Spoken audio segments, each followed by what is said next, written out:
Welcome to another Universal Epic Universe construction update. Who knows, by this time next year we could be walking into Epic Universe. At Super Nintendo World, the face that will sit at the top of the waterfall has been spotted. We also have our first dragon houses on top of the shop in the Village Plaza, plus much more. Also, Universal has announced that the Preview Center for Epic Universe will open in June.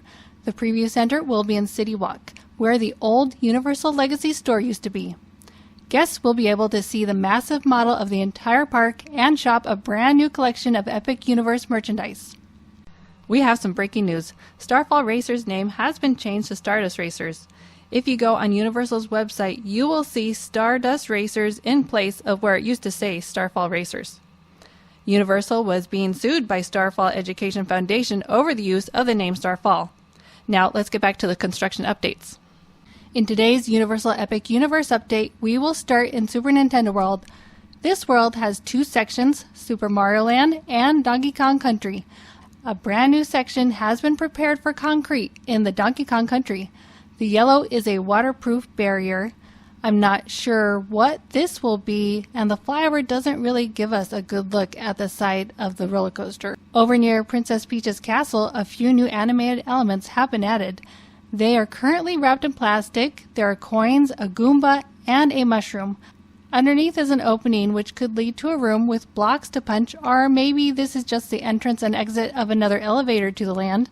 I'm not completely sure. However, in the flyover, it's just a wall with no opening, but it doesn't look like it will be covered over. The opening has been framed, which makes me think it will remain open.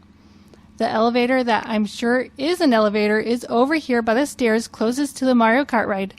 It was obvious that it was an elevator a long time ago. A lot more animated figures have been added over here as well. It's more Goombas and turtle shells, and coins will eventually be added too. Here's how the Bubbly Barrel snack stand looks. Last update, they added the steel frame for the roof structure. At this angle, we get a good look at the order window. Universal hasn't officially given us the name of this stand, but in the flyover, that's what it's called, so for now we'll call it that. Scaffolding is up around the stairs that leads to Princess Peach's castle. They are working on theming the walls. Over here, some scaffolding is covering this wall, which is where I think the music notes will be. This is a similar location as where they are in Japan's Super Nintendo World, and the flyover does not give us a view of this area, so we can't be sure yet. Bowser's Castle is the entrance to the Mario Kart ride. Currently it's covered in scaffolding, but the details of the bricks can be seen through the scaffolding. Mario Motors is next to it. This will be the exit gift shop for the ride. It's looking more and more like the one in Japan. Just needs some color. The cylinder over here looks like it now has been painted with 2 tones of green. It could be ready for installation. This is for the Goomba Crazy Crank Key Challenge. Behind the cylinder is an alcove where I believe the slot machine game will be. Japan's Super Nintendo World has it, although Universal Studios Hollywood doesn't. In our last update, the turrets on Princess Peach's castle were wrapped in a purple layer, and now they've been painted gray. In Donkey Kong Country, more concrete has gone in. The concrete floor is being added in between the walkway that leads to the entrance to Donkey Kong Minecart Madness. A cool detail can be seen in the concrete. It looks like gorilla footprints are walking across the concrete. Some metal frames are being added on top of the concrete blocks. I believe this building over here, closer to the entrance, is Funky's Fly and Buy gift shop. The outside has been painted, but it will eventually look like a plane. Over at Donkey Kong Minecart Madness, some big wooden spikes have been added to this part of the track. This is where it will seem as though the cart jumps over the broken tracks, missing the spikes. New additions are being placed on this gray wall that was painted recently. They're adding profiles of tropical trees to hide the building that separates Donkey Kong Country and Super Mario Land. More of the same backdrops have also been spotted over here behind the waterfall. Scaffolding is surrounding the topmost part of where the waterfall will flow. We now have our first look at the gorilla-like face that will be placed where the scaffolding is currently. It's behind the building, laying on the ground, waiting to be installed. The end of the building has been painted to make the bricks a blue color. Here's how the theme wall is looking so far. Some vines will need to be painted, and another vine is wrapped in plastic, as well as some of the leaves on the plants on the wall. Outside the portal, some new concrete forms line the side, plus more forms are next to the Super Nintendo World store. On the other side of the portal, they've been doing some landscaping. Lots of trees now cover this side. The steps near the elevator and Toadstool Cafe have scaffolding. Theming is farther along on these walls versus the other steps that still don't have the cobblestone lining. A tree has been added to Mount Beanpole. It's currently covered in plastic. Over at Yoshi's Adventure Ride, a few themed elements have been added. Here's a plant that looks kind of like a watermelon with spikes. There's also another themed element that is covered in plastic over here. At this angle, we can get a good look of the painted brick wall that the track passes by. The next world we'll look at is the How to Train Your Dragon Isle of Berk. Some dragon houses have been placed on top of this shop believed to be the candy shop called How to Treat Your Dragon. These are the first 2 dragon houses to be placed. Several more will be placed on top of the building as well as on the side of the mountain. Here is how the mountain looks so far. Scaffolding surrounds the side of the treat shop as they continue to create the rock work. Over at Dragon Racers Rally, the grandstands continue to have their posts painted. This is where Hiccup's wing gliders will pass through. At the entrance to Dragon Racers Rally is a sheep launcher, like seen in the movie. We can get a good look at it here. There are wheels on the bottom and it's been painted in red and yellow. It's just missing the sheep that will be placed in front of it. The other attraction in the world is Fire Drill. This is an interactive boat ride. This is a load station and there are 4 boats sitting inside of it. Several more boats are seen here inside the service canal. That's a total of 9 boats that can be seen. I think each boat will seat about 8 people.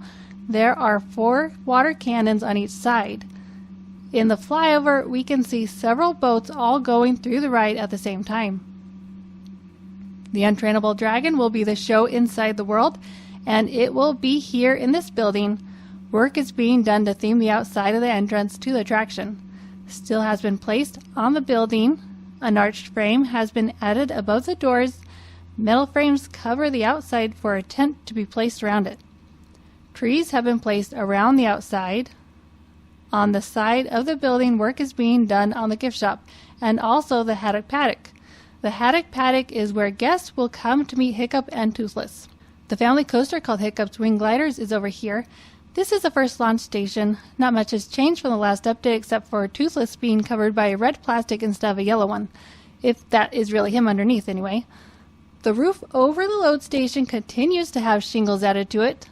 The metal frame off to the side is for a tent over the queue. Here's the entrance to Hiccup Wing Gliders. It continues to see rapid progress on its construction. Boards now cover the front of the building. Before, all it had was the wood beams. The gift shop is next to it, and for the longest time it hadn't seen much work. However, now there's scaffolding covering the front and the sides. Over here, the roller coaster train car will skim above the water. This wall was recently added around where there will be a splash effect. Several dragon eggs can be seen in the second launch for Hiccup's Wing Gliders. Some of the dragon eggs are cracked open. This is where the baby dragons are seen in the concept art for Hiccup's Wing Gliders, as well as glowing eggs. A string of lights can also be seen in the second launch of the roller coaster. Mead Hall is inside this mountain where the chamber was hewn from mountain rock. It's the central dining location that will serve food such as meat, fish, sandwiches, and desserts. Outside the door are 2 Viking statues. Seen here on the side by the doorway is some rock work not yet finished. The mesh wire still needs to be covered. By the other Viking is the same thing. More rock work still needs to be done to cover the mesh wires. The bowls in front of the Vikings now have something inside them that wasn't there before. These sheep are in the middle of the roller coaster tracks. One of the sheep has been disguised as a dragon.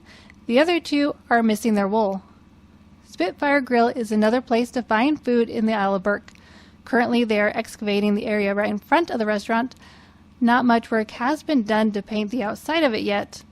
By the bathrooms, there is a wooden fence being added to separate the back of the house. The third boat in the bay now has been painted and has a beautiful sail that was recently added. Several still frames have been added to the kids' play area called Viking Training Camp. Steel frames have been placed inside the walled off section with rockwork around it, as well as more steel placed outside of the walled area. A few trees have also been added in this kids' play area. Last update, the Viking training camp looked like this. It was the start of the wood pillars being placed.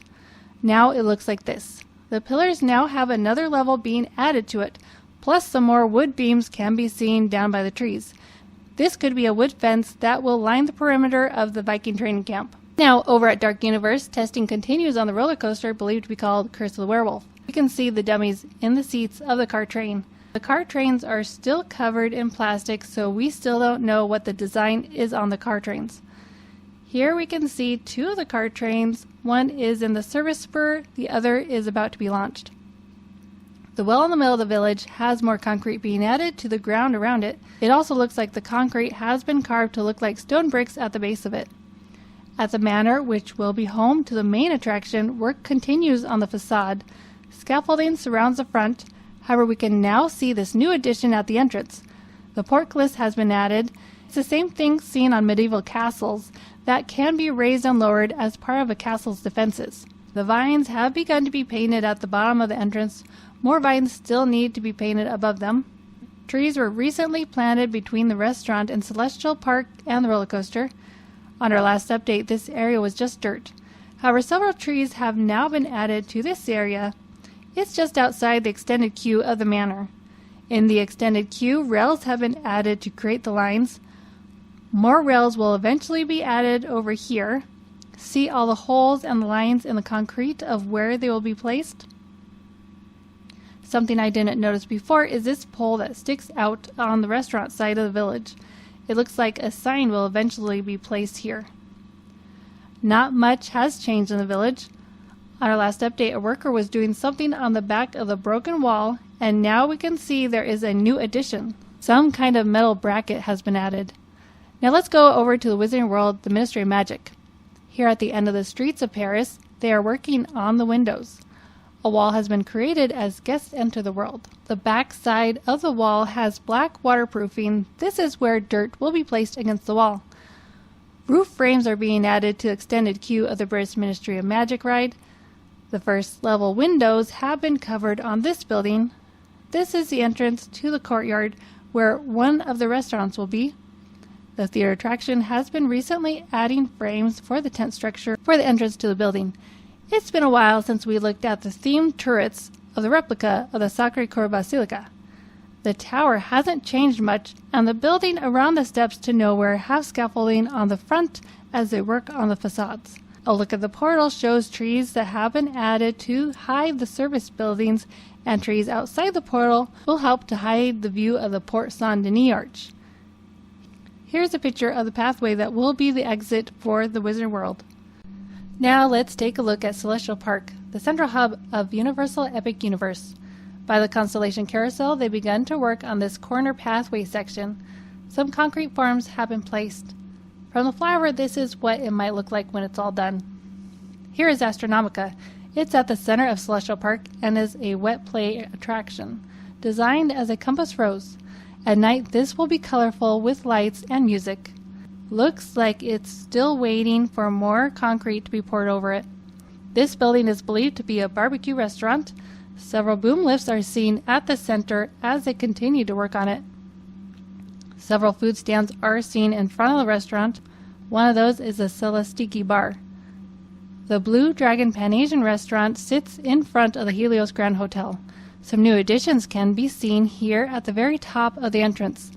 Also, if we look through the scaffolding, we will see some designs on the front of the restaurant.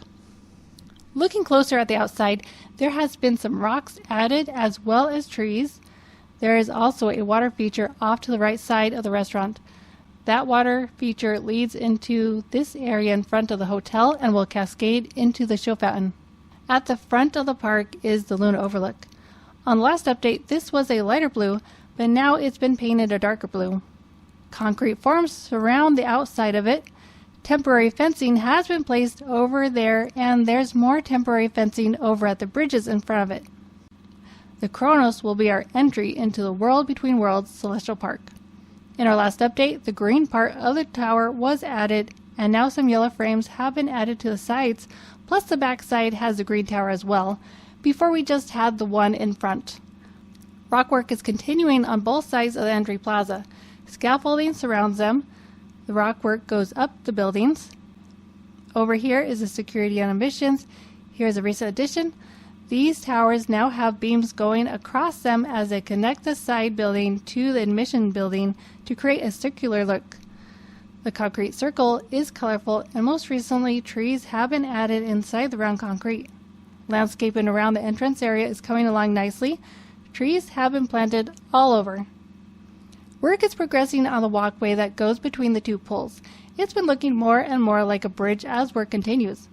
They've been doing work on the water features for the pole by Constellation Carousel. Here's how the newest restaurant is coming along. Rumors are it will be 2 restaurants, one Italian and one Mexican. Looks like the concrete is a light blue. I didn't notice that one before. Not too much has changed, just that more bricks have been added as they work to complete the walls. The restaurant near the show fountain, believed to be called Meteor Astropub, has recently had this covering placed on the outer round tower. This is what it looked like on our last update. Since then, they have added several metal frames around the tower and are now working to cover those frames.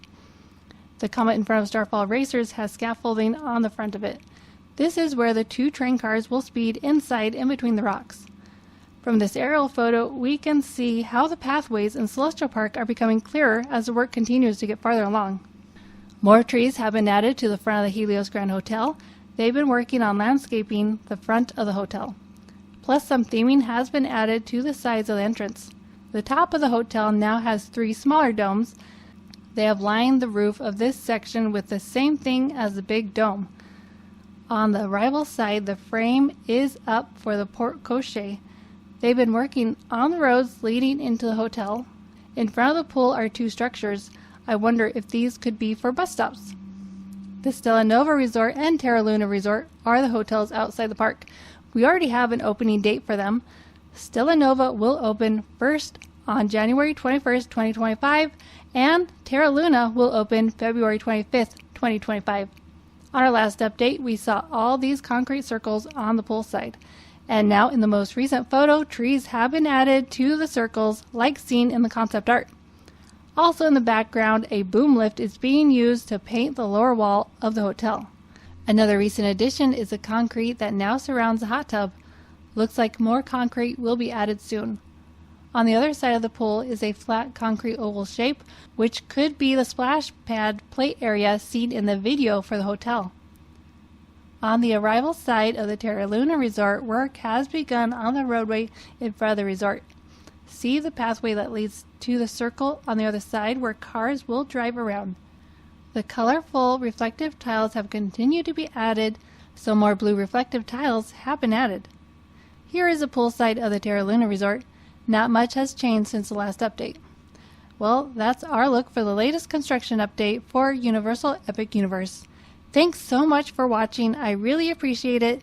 And thanks to BioReconstruct for the great photos. Follow him on X to stay updated on the construction at Universal.